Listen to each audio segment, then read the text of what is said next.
할렐루야. 하루를 시작하게 하신 우리 성삼위 하나님의 성호를 찬양합니다. 오늘은 시편 139편 1절로 24절의 말씀을 가지고 묵상하고 깨달은 것을 나누어 봅니다. 본 시편은 하나님의 위대하심을 가장 잘 표현하고 있으며 또한 시인 개인의 신념을 잘 나타내고 있습니다. 여기서 우리는 하나님께서 얼마나 위대하시고 전능하시고 전지하시며 또한 무소부재하신 분인가를 잘 알 수가 있습니다. 본문 1절로 6절까지를 살펴보게 되면은 시인은 자기 모든 생각과 행동을 하나님께서 다 알고 계시다라는 사실을 말하고 있습니다. 이것은 자신이 귀중한 체험에서 깨달은 것을 말하고 있는 것입니다. 그렇습니다, 여러분. 우리 하나님께서는 우리의 마음속까지 감찰하고 우리가 마음속에 품고 있는 가장 하찮은 것까지도 다 알고 계심을 히브리서 4장 12절 하반절에서 말하고 있습니다. 또한 시간이나 공간이 하나님 없이 있을 수가 없으며 과거와 현재와 미래가 그렇고 멀고 가까운 것이 다 하나님이 손안에 있다는 사실입니다. 3절에 보게 되면은 나의 길과 눕는 것을 감찰하시며라는 말씀은 아무리 사소한 것이라도 다 살피고 알고 계신다라는 뜻입니다. 성경을 보게 되면은 사울이 아버지가 잃은 암송아지를 찾으러 떠났을 때 하나님께서는 그 마음을 다 아시고 일거수일투족을 인도하고 계신 것을 우리가 볼 수가 있습니다. 모세가 품고 있던 생각, 아브라함이 품고 있던 생각, 하나님께서 다 선제적으로 말씀을 하십니다. 예를 들어서 한번 보게 되면요, 아브라함이 70년 동안 갈대아 우르에서 초생딸 같은 그런 우상을 섬기면서 살아왔습니다. 70년 동안 우상을 만들며 살아왔으니 갈대아 우르 그 바벨론의 골짜기에는 아브라함이 살아갈 수 있는 삶의 터전을 마련해 닦아놓은 겁니다. 기반을. 근데 아버지 데라를 따라서 하란으로 이주를 왔습니다. 하란으로 이주를 오자마자 아버지 데라가 죽고 형제들이 다 죽어버렸습니다. 남은 가족이라고는 아내인 사라와 조카 룻 둘만 남았습니다. 그때 아브라함은 아마 막막했을 겁니다. 물론 재산이 얼마나 있었는지는 모르겠습니다. 그러나 갖고 있는 재산보다도 앞으로 살아갈 일이 막막했던 것 아니겠습니까? 그때 아브라함은 어떤 생각을 했을까? 무슨 생각을 하고 있을까? 저는 이 부분을 한번 묵상해 봤습니다. 근데 하나님께서는 그 아브라함의 마음을 알고 이런 말씀을 하십니다. 창세기 12장 1절 2절 보게 되면 너는 너희 본토 친척 아버지 집을 떠나 내가 내게 지시할 땅으로 가라. 내가 내게 복을 주어 내 이름을 창대케 하리니 너는 복의 근원이 될지라. 너를 축복하는 자에게 내가 축복을 할 것이고 저주한 자에게 내가 저주하리라. 이 말씀을 하나님이 왜 하셨을까요? 바로 아브라함이 너무 막막하고 살아갈 길을 모르니 갈대아 우르로 돌아가는 게 낫지 않겠나라는 생각을 했기 때문에 하나님께서 이 말씀을 하지 않았겠습니까? 그렇습니다, 여러분. 이렇게 우리 하나님께서는 우리의 마음과 생각까지도 감찰하시는 분이십니다. 본문 3절에 보게 되면 나의 길과 눕는 것을 감찰하시며 바로 그런 말씀 아니겠습니까? 그렇습니다. 하나님께서는 우리 말하는 것뿐만이 아니라 우리가 마음에 품고 있는 그 비밀한 것까지도 다 알고 계신다라고 본문 4절에서 시인은 밝히고 있습니다. 다시 우리가 7절에서 12절까지를 살펴보게 되면은 시인은 이제까지 측량할 수 없는 하나님의 그 지혜와 무소부지하심을 지금 밝히고 있습니다. 사람은 이곳에는 아마 하나님이 안 계시라 하고 가서 보면 그곳에는 벌써 하나님이 계신다라는 겁니다. 예를 들어 보겠습니다. 또 이스라엘 백성들이 애굽에서 출애굽을 할 때 홍해를 맞닥뜨렸습니다. 자, 여기에서 우리가 깊게 한번 생각해 볼 것이 하나님께서 모세를 갖다가 왜 출애굽하기 전에 하나님께서는 왜 이스라엘 백성들을 인도하라고 하셨고 왜 그 출애굽하기 전에 하나님께서는 모세를 갖다가 미디안 광야로 내보내서 미디안 광야에 그 작은 이도로의 양 몇 마리를 가지고 구석구석을 돌아다니게 하셨을까요? 모세는 미디안 광야에 아주 훤히 길을 꿰뚫고 있었습니다. 그럼에도 불구하고 모세는 왜 무엇 때문에 직선적으로 가면 바로 가나안 땅으로 갈 수 있었는데 빙 돌아가지고 홍해 쪽으로 갔을까요? 몰라서 그걸로 갔겠습니까? 아니에요.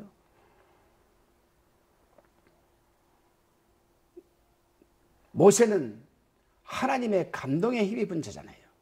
감동에 취해 있고 감동에 붙들린 자입니다. 그렇기 때문에 모세는 그 하나님이 원하는 방향으로 가야 되겠다라는 그 확실한 생각이 있었기 때문에 홍해가 있는 걸 알면서도 간 거예요. 거기 가면 이스라엘 가보니 도착을 해보니 이스라엘 백성들은 앞에 홍해가 가려막고 있고 뒤에는 애굽의 군대가 따라오는 겁니다. 죽이려고, 잡아가려고. 근데 거기에는 이스라엘 백성들이 눈을 볼 때는 하나님이 없다라는 겁니다. 홍해만 있을 뿐이지. 그런데 모세의 눈에는 애굽의 군대는 없고 하나님은 계시다라는 것을 모세는 알고 계시죠. 알고 있었죠. 그러니까 하나님한테 기도한 거 아니겠습니까? 하나님, 어떻게 하면 좋겠습니까? 네가 왜 나한테 물어보느냐? 네 지팡이에 무엇을 들고 있느냐? 지팡이니이다. 지팡이를 앞으로 내밀어라. 내밀었더니 물이 서로가 갈라지잖아요. 그래요. 우리가 보면은 하나님이 없을 것 같은 장소에도 하나님은 이미 가 계십니다. 적어도 우리가 하나님의 백성이라면. 이것이 바로 우리 하나님이시잖아요. 그래서 하나님의 섭리 속에는 세 가지가 있다라고 제가 누누이 말씀을 드립니다. 하나님의 섭리에는 우리를 협력해 주시는 하나님이 계시고 우리를 인도해 주시는 하나님이 계시고 우리를 통치하시는 하나님이 계신다는 사실입니다. 이 하나님의 세 가지의 섭리가 들어있는 세 가지를 확실히 우리가 흔들리지 않는 믿음을 갖고 있다면 여러분 어떻게 생각하십니까? 모세가 문제가 아니겠죠. 아브라함이 문제가 아니겠죠. 바로 이 다윗이 하나님의 섭리를 순간순간 10분 초마다 체험한 자가 아니겠습니까? 다윗이 전쟁터에 나갔습니다. 하나님, 우리가 매복하고 있을까요? 앞으로 나가서 싸울까요? 하나님한테 물어봅니다. 하나님의 협력하심을 지금 요청하는 거죠. 하나님께서 어떻게 협력해 주십니까? 매복하거라. 그러다가 그들 위로 지나갈 때 쳐라. 하나님, 제가 아둘람으로 가야 되겠습니까? 제가 유대 광야로 들어가야 되겠습니까? 들어가라. 하나님의 인도하심이죠. 또 신약 성경에 와서도 마찬가지입니다. 하나님의 통치하심이 뭡니까? 무엇이든지 내 이름으로 구하는 것은 받은 줄을 믿으라. 그러면 내게 그대로 되리라. 하나님의 통치하심. 하나님의 말씀에 우리가 통치를 받는다면 순종을 하게 된다면 그대로 된다는 겁니다. 그래요. 여러분이 이 부분을 어떻게 생각하십니까? 다시금 본문 7절로 12절까지의 말씀을 살펴봅니다. 시인은 이제까지 측량할 수 없는 하나님의 지혜와 무소부지하심을 또 말하고 있습니다. 아까 말씀드렸잖아요. 이곳에는 아마 하나님이 없을 것 같아. 그런데 가보니까 하나님은 계세요. 하나님이 계십니다. 어떤 사람을 말하는 걸까요? 제가 좀 전에도 우리 김경욱 목사님하고도 잠깐 대화를 나눴습니다만은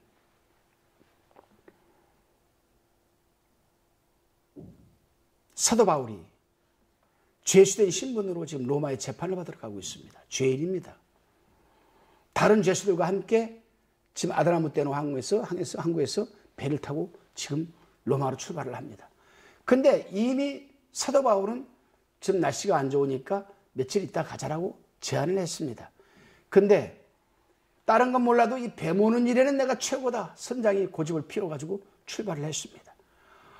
출발해가지고 얼마 안 했더니 그냥 광풍이 불면서 그냥 유라굴라라는 대풍이 그냥 몰려오는 겁니다. 배가 파산 직전에 이르렀죠. 그랬더니 이 선장과 선원들이 인본주의적인 방법으로 하나님이 바다에 대풍을 일으켜서 지금 하는 판인데 인간들이 인본주의적인 방법으로 그 광풍을 유라굴라 강풍을 피해 보려고 배에 무거운 짐 있는 거 다 바다로 빠뜨려 버리고 육지 쪽으로 다시 배를 돌리려고 애를 쓰면 쓸수록 더 빠져드는 겁니다. 그때 죄수들은 죽을까 봐 물로 뛰어들려고 했고 군사들은 죄수들을 갖다가 놓치면 안 되니까 죽이려고 했고 그때 사도 바울이 뭔 말을 하십니까? 조용히 해라. 어젯밤에 하나님께서 나에게 말씀하시기를 이 배에 있는 자들은 하나도 해를 당하지 않을 것이다. 그러니 너희는 배에서 떠나려고 생각하지도 말고 죽이려고도 하지 말고 그대로 있어라. 그래요.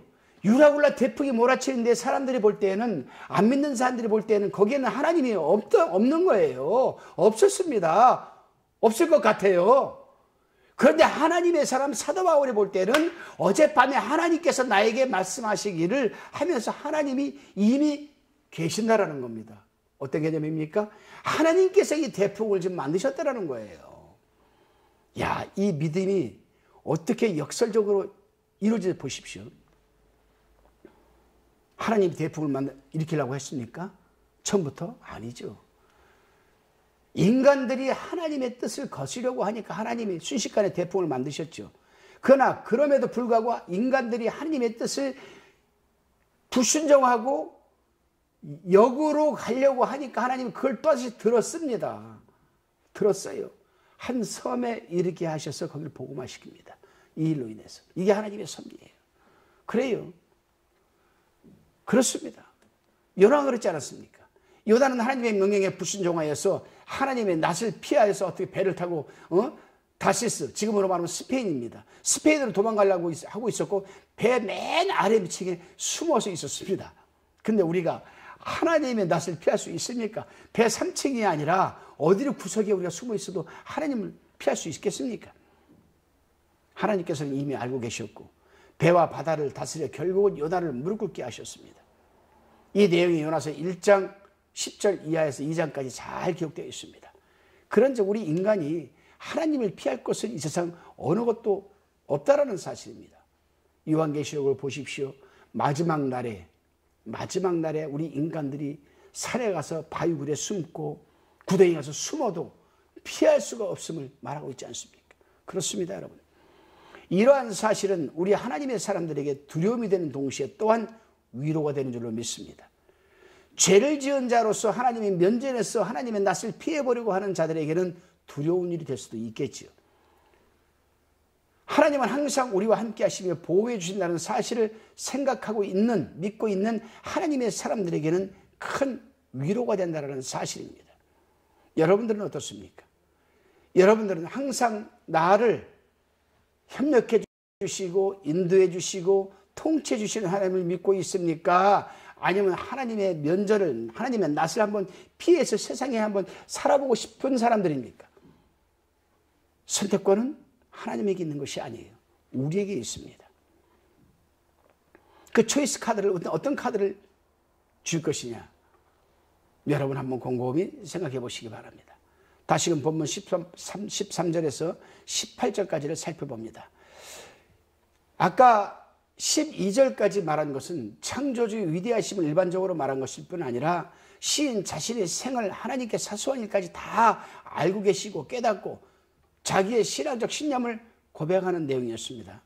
뿐만 아니라 하나님께서는 시인의 모든 사소한 부분까지도 창조하시고 태 안에서 그의 신체의 모든 부분을 만들어주시고 창조하신 분이라고 말하고 있습니다. 그렇습니다, 여러분.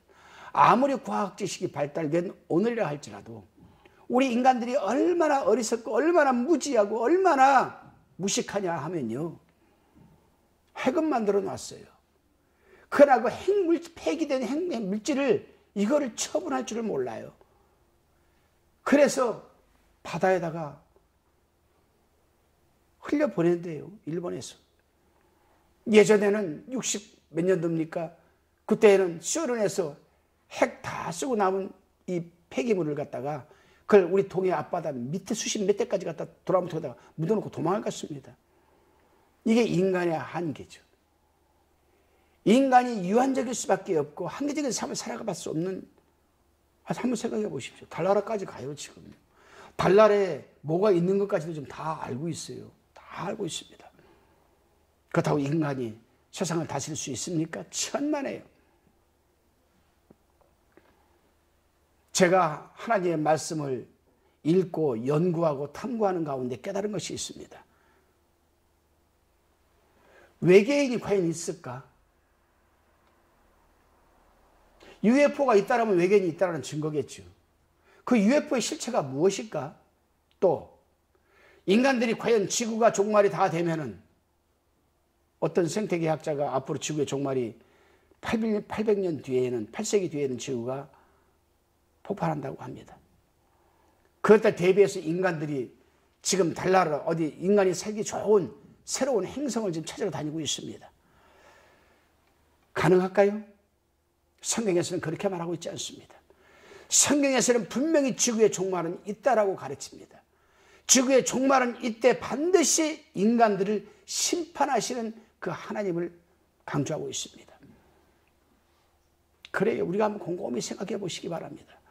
아무리 과학 지식이 발달된 오늘날이라 할지라도 어린아이가 모태에서 두 개의 작은 세포가 결합됨으로써 근육, 신경, 계통, 신경계통, 혈관, 기관 등이 각기 적당한 위치에 적당한 크기로 형성되어서 각기 제가 맡은 자기들이 맡은 목적을 이룰 수 있도록 되어 있는 신비를 알 수 있어요? 없습니다.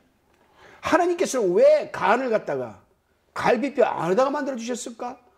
왜 위 아래쪽에다가 췌장을 갖다가 하나님이 달아 주셨을까? 왜 하나님이 귀를 두 개를 만들고 코를 두 개를 만들고 눈을 두 개를 만들었을까?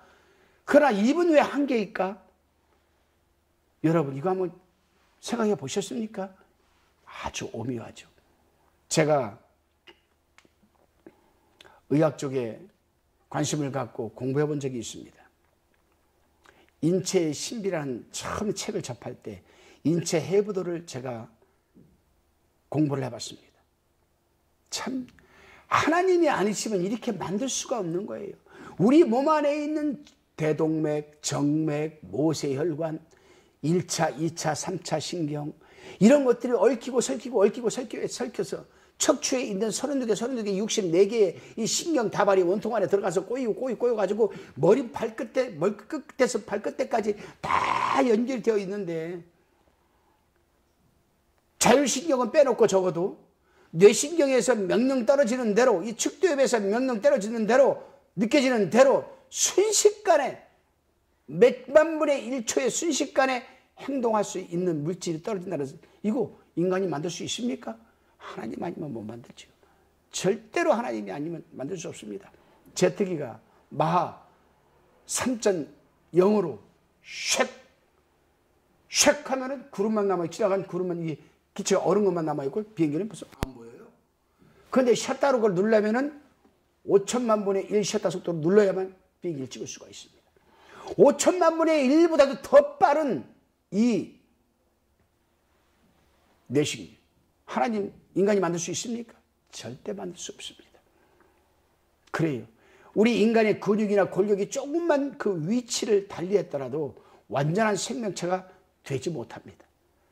하나님께서는 이 한치의 오차도 없이 완전한 신체로 만들어 놓으셨습니다. 얼마나 우리 하나님이 위대하십니까, 여러분? 저는 말씀 사역과 치유 사역을 병행하고 있습니다. 저는 치유 사역을 하면서 얼마나 많은 환자들이 치유받는 그 현장을 저는 목격을 하잖아요.